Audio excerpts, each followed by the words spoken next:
For the past 3 years, UWEZO has been doing the same study in primary schools in 3 East African countries, Uganda, Kenya and Tanzania. But still, the rate of incompetence in regard to numeracy and literacy is very much worrying. Imagine this, children in upper primary cannot answer questions set for those in primary too. Our literacy levels are at less than 30%. That means 70% are not doing it well. And when we do the combining of the numeracy and literacy, it's only 16%. My name is Agaba. I have a friend. She's called Akelo. Reading these sentences can be child's play for some eager English language early learners. But shockingly, some primary 7 pupils in Uganda could not read them. These are part of the findings of a 2013 survey titled, "Are Our Children Learning?" An indictment of Uganda's ailing education. Literacy starts first of all with speaking, hearing, speaking. Then you go to reading and lastly writing. During the numeracy survey, children were examined on multiplication. 3 times 5, 5 times 5, 2 times 14. 362 districts in the 3 countries were studied in over 10,000 schools. Uganda had 80 districts. Looking at this page, it is clear that Kenya is dominant. In the first 100 districts, Uganda has only 2, Kampala at 89th and Wakiso at 97th position. The country dominates the bottom 10, beating one Kenyan district which borders it.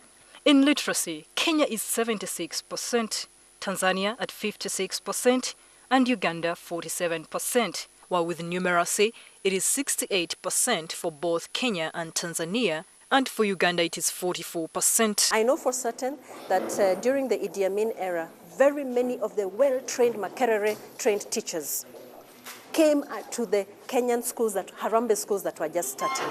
So Kenya benefited.